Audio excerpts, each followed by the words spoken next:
Quando Deus criou o mundo, ele colocou o ser humano como seu principal ator.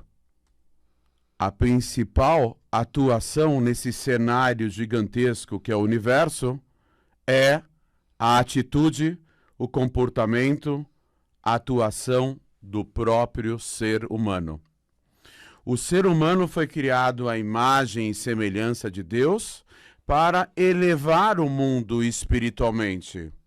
Ocorre que nos primeiros 2000 anos da criação do mundo, Deus irradiou somente bondade.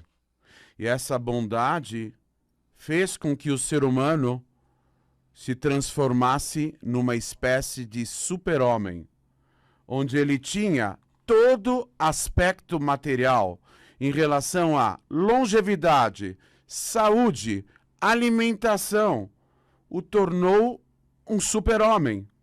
Mas, por conta da bondade de Deus, o ser humano acabou dando as costas para o aspecto espiritual, para a sua espiritualidade expressa nas leis universais dos descendentes de Noé, mas essas leis já foram inovadas e transmitidas por Deus ao primeiro casal do mundo, com exceção da 7ª e última lei que foi dada ao próprio Noé, e o ser humano acabou perdendo totalmente qualquer parâmetro referencial de conduta em relação à ética, em relação à moral, em relação à harmonia necessária para preservar e salvaguardar a civilização humana. O ser humano se tornou uma criatura mais baixa do que os animais, que não têm as mesmas faculdades mentais, intelectuais que nós. O ser humano acabou se deteriorando totalmente no propósito maior pelo qual ele foi criado. Então, Deus trouxe o dilúvio. Na visão mística, cabalística, racídica, o dilúvio não veio para eliminar o ser humano. No judaísmo não existe a escatologia. Fim do mundo, na mística do judaísmo, não é fim do mundo, mas sim o início, o limiar de uma nova era do mundo melhor. Então, o ser humano precisou de uma purificação. Por isso, as águas da chuva, o cataclisma que fez com que todas as águas cobrissem a face da terra, duraram a precipitação pluviométrica tremenda, terrível, a ponto de cobrir a terra, durou 40 dias e 40 noites. Não é à toa esse número 40, ele é similar a uma medida do mikve. Mikve é a piscina, o banho ritual judaico de purificação à base de água da chuva. E a medida do mikve para purificar é de 40 CA. 40 CA é uma medida de volume que, uma vez adentrando as águas dessa piscina especial, a pessoa se purifica. E por quê? Justamente por meio das águas. Por mais que o dilúvio tenha destruído a humanidade de uma geração inteira, somente restando Noé e a sua família dentro da arca, além dos animais, a água, nesse momento, assumiu o aspecto de severidade, destruindo, era um tsunami elevado à enésima potência, onde houve a erupção de inúmeros vulcões e movimentação de placas tectônicas e maremotos generalizados no mundo inteiro, destruindo a humanidade. A água, apesar disso, ela é ligada a Hesed. Hesed é bondade. O mesmo Deus que se manifesta de uma forma severa, ele mostra que no íntimo essa severidade esconde uma bondade maior, a bondade de purificar o mundo. Quando uma criança nasce, ela sai de dentro de um monte de água, o líquido da placenta.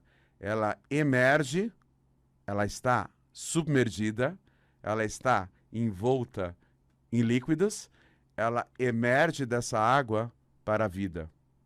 Uma pessoa que abraça o judaísmo, o processo de conversão para abraçar o judaísmo é a imersão no mikve, nas águas purificadoras, que elas não só purificam, mas alteram radicalmente uma realidade do membro das nações do mundo que acaba abraçando a conexão do judaísmo. Entrou no mikve, nas águas, num status quo, numa característica espiritual da alma e do encaixe da alma com o corpo, e ao sair das águas, é uma nova criatura, do ponto de vista espiritual, místico, cabalístico, racídico, é uma nova criatura. O mundo foi purificado pelas águas do dilúvio.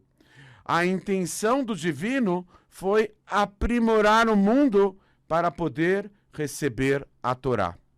Os primeiros 2000 anos, o ser humano só recebeu tudo e não deu absolutamente nada em troca.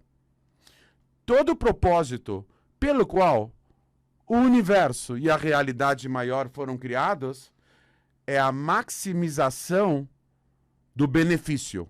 Deus, a bondade absoluta, como característica principal, quis beneficiar.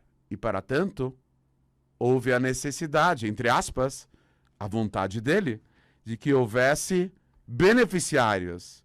E o maior benefício é aquele obtido pelo próprio empenho, pelo próprio esforço, e que necessariamente tem que incluir o aspecto da reciprocidade. Não adianta somente recebermos o bem e o benefício de Deus. Nós temos que retribuir. Quando consta no texto bíblico que o homem foi criado à imagem e semelhança de Deus, significa que ele tem características da alma similares ao próprio divino. Assim como Deus é bom conosco, ele quer que nós sejamos bondosos com o próximo e que façamos o bem ao próximo.